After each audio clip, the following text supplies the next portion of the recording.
ಒಬ್ಬ ವ್ಯಕ್ತಿ ಒಂದು ಸಲ ಯಾಮಾರಬಹುದು, ಎರಡು ಸಲ ಯಾಮಾರಬಹುದು, ಆದರೆ ಇಲ್ಲಿ 182 ಬಾರಿ ಯಾಮಾರಿರೋದು. ಅದು ಯಾರು?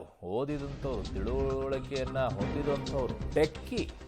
ರಾಜ್ಯದ ಅತಿ ದೊಡ್ಡ ಸೈಬರ್ ವಂಚನೆಯ ಜಾಲ ಈಗ ಬಯಲಾಗ್ತಾ ಇರೋದು. ಬರೋಬ್ಬರಿ 32 ಕೋಟಿ ಹಣ ಲೂಟಿ ಮಾಡಿರೋದು ವಂಚಕರು.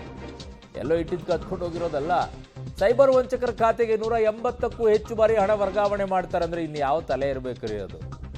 ಸಂತ್ರಸ್ತೆ ದೂರಿನ ಅನ್ವಯ ಈಗ ಕಂಪ್ಲೇಂಟ್ ಅನ್ನ ರೈಸ್ ಮಾಡ್ಕೊಂಡಿದ್ದಾರೆ, ದಾಖಲು ಮಾಡ್ಕೊಂಡಿದ್ದಾರೆ. ಟೆಕ್ಕಿಯಾಗಿರುವಂಥ ಸಂತ್ರಸ್ತೆಗೆ ಕರೆ ಮಾಡಿರ್ತಾರೆ ಅನಾಮಿಕ. 2024 ಸೆಪ್ಟೆಂಬರ್ 15ನೇ ತಾರೀಕಿಗೆ ಕರೆ ಮಾಡಿರ್ತಾರೆ.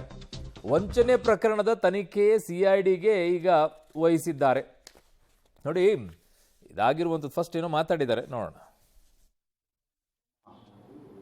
ಪೂರ್ವ ವಿಭಾಗದ ಸೈಬರ್ ಪೊಲೀಸ್ ಠಾಣೆಯಲ್ಲಿ ಒಂದು 2 ದಿವಸದ ಹಿಂದೆ ವೈಟ್ಫೀಲ್ಡ್ನ ಒಂದು ಪ್ರತಿಷ್ಠಿತ ಕಂಪನಿಯಲ್ಲಿ ಭಾಳ ಎತ್ತರದ ಸ್ಥಾನದಲ್ಲಿ ಕೆಲಸ ಮಾಡುತ್ತಿರುವಂಥ ಒಂದು ಮಹಿಳಾ ಉದ್ಯೋಗಿಯವರು ಬಂದು ಒಂದು ದೂರು ನೀಡಿದ್ದಾರೆ. ಅದೇನು ಅಂದರೆ, ಸತತ 8 ತಿಂಗಳ ಕಾಲ ಆ ಮಹಿಳೆಯನ್ನು ಡಿಜಿಟಲ್ ಅರೆಸ್ಟ್ ಮಾಡಿ ಆ ಮಹಿಳೆಯಿಂದ ಸುಮಾರು 31.5 ಕೋಟಿಯಷ್ಟು ಹಣವನ್ನು ಸೈಬರ್ ಕ್ರಿಮಿನಲ್ಸ್ ವಸೂಲಿ ಮಾಡಿದ್ದಾರೆ. ಸೊ ಇತ್ತೀಚೆಗೆ ಅವರಿಗೆ ರಿಯಲೈಸ್ ಆಗಿದೆ, ನನಗೆ ಇವರು ಮೋಸ ಮಾಡ್ತಾಯಿದ್ದಾರೆ, ನಾನು ಮೋಸ ಹೋಗಿದ್ದೀನಿ ಅಂತ.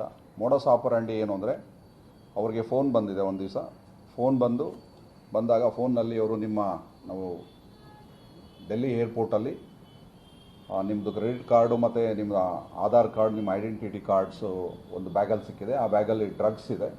ಸೊ ಹಾಗಾಗಿ ಡ್ರಗ್ ಸ್ಮಗ್ಲರ್ ಜೊತೆ ನಿಮ್ಮ ಸಂಬಂಧ ಇದೆ ಅಂತ ಹೇಳಿ ನಿಮ್ಮನ್ನು ವಿಚಾರಣೆಗೆ ಕರಿಬೇಕು ಅಂತ ಹೇಳಿ ಕಾಲ್ ಟ್ರಾನ್ಸ್ಫರ್ ಮಾಡ್ತಾರೆ. ಇನ್ನೊಬ್ಬರು ನಮ್ಮ ಸೀನಿಯರ್ ಆಫೀಸರ್ ಮಾತಾಡ್ತಾರೆ ಅಂತೇಳಿ ಕಾಲ್ ಟ್ರಾನ್ಸ್ಫರ್ ಮಾಡಿದ್ದಾರೆ. ಕಾಲ್ ಟ್ರಾನ್ಸ್ಫರ್ ಮಾಡಿದಾಗ ಇನ್ನೊಬ್ಬರು ಅಲ್ಲಿಂದ ಮಾತಾಡಿದ್ದಾರೆ, ನಾನು CBIನಿಂದ ನನ್ನ ಸಹೋದ್ಯೋಗಿ ಈಗ ಕ್ರೈಮ್ ಬ್ಯೂರೋಯಿಂದ ನಾಗೇಶ್ ನನ್ನ ಸಂಪರ್ಕಕ್ಕೆ ಸಿಗ್ತಾ ಇದ್ದಾರೆ. ನಾಗೇಶ್, ಏನ್ರಿ ಇದು ಯಾಮಾರೋದಂದ್ರೆ ಈ ಲೆಕ್ಕಕ್ಕೆ ಯಾಮಾರೋದ? 32 ಕೋಟಿ ಟ್ರಾನ್ಸ್ಫರ್ ಮಾಡ್ತಾರಂದ್ರೆ ತಲೆ ಬುಡ ಇಲ್ವಾ? ಇವರೆಲ್ಲ ಓದಿದವರ ಅಥವಾ ತಿಳುವಳಿಕೆ ಇರೋರ? ಏನ್ರಿ, ನಮ್ಮ ಪಬ್ಲಿಕ್ ಟಿವಿ ಆನ್ ಮಾಡ್ಕೊಂಡಿದ್ರೆ ಅವಾಗವಾಗ ಇಂಥ ಸುದ್ದಿಗಳನ್ನು ಹೇಳ್ತಾ ಇರ್ತೀವಿ. ಇವರಿಗೆ ಕೇಳಿಸ್ಕೊಂಡಾದ್ರೂ ಇಂಥವು ಯಾವುದೂ ಮೋಸ ಹೋಗೋದಿಲ್ಲ, ಅವ್ರು ನೋಡೋದಿಲ್ಲ. ಅದೇ ಸಮಸ್ಯೆ ಅವ್ರಿಗೆ ಅಲ್ವಾ? ಖಂಡಿತವಾಗ್ಲೂ ಅರುಣ್, ಈ ಡಿಜಿಟಲ್ ಅರೆಸ್ಟ್ ಬಗ್ಗೆ ಪೊಲೀಸರು ಮತ್ತು ಸರ್ಕಾರ ಸಾಕಷ್ಟು ಜಾಗೃತಿ ಮೂಡಿಸುವ ಕೆಲಸವನ್ನು ಮಾಡ್ತಿದ್ರು ಕೂಡ ಮೋಸ ಹೋಗ್ತಾನೆ ಇರ್ತಾರೆ ಅನ್ನೋದಕ್ಕೆ ಬೆಸ್ಟ್ ಎಕ್ಸಾಂಪಲ್ ಈ ಮಹಿಳಾ ಟೆಕ್ಕಿ ಅನ್ನುವಂಥದ್ದು ಗೊತ್ತಾಗ್ತಿರುವಂಥದ್ದು.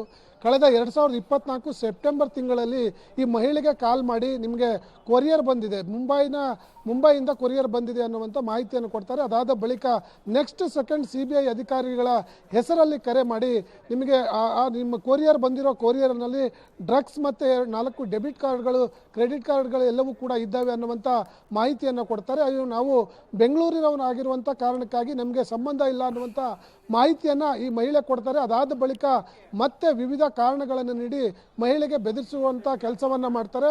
ಅದಾದ ಬಳಿಕ ಹಂತವಾಗಿ ಸುಮಾರು 31 ಕೋಟಿಯಷ್ಟು ದುಡ್ಡನ್ನು ಅವರ ಅಕೌಂಟ್ನಿಂದ ಟ್ರಾನ್ಸಾಕ್ಷನ್ ಮಾಡಿಸಿರುವಂಥ ವಿಚಾರ ಬೆಳಕಿಗೆ ಬರುತ್ತೆ. ಅದಾದ ಕೂಡಲೇ ಮಹಿಳೆ ಸೈಬರ್ ಸೆಲ್ಗೆ ದೂರನ್ನು ಕೊಟ್ಟಂಥ ಪ್ರಕರಣ ಸಂಬಂಧಪಟ್ಟಂತೆ ಈಗಾಗಲೇ ಪ್ರಕರಣವನ್ನು ದಾಖಲಿಸಿಕೊಂಡಿರುವಂಥ ಪೊಲೀಸರು ತನಿಖೆಯನ್ನು ಮಾಡ್ತಿರುವಂಥದ್ದು. ಸುಮಾರು 32 ಕೋಟಿ ದೊಡ್ಡ ಅಮೌಂಟ್ ಆಗಿರುವಂಥ ಕಾರಣಕ್ಕಾಗಿ ಪ್ರಕರಣದ ತನಿಖೆಯನ್ನು ಮಾಡಲಿಕ್ಕೆ CIDಗೆ ಈ ಒಂದು ಪ್ರಕರಣವನ್ನು ವರ್ಗಾವಣೆ ಮಾಡಲಾಗಿದೆ ಅನ್ನುವಂಥ ಮಾಹಿತಿಗಳು ಈಗ ಸದ್ಯಕ್ಕೆ ಗೊತ್ತಾಗ್ತಿರುವಂಥದ್ದು. ಅರುಣ್.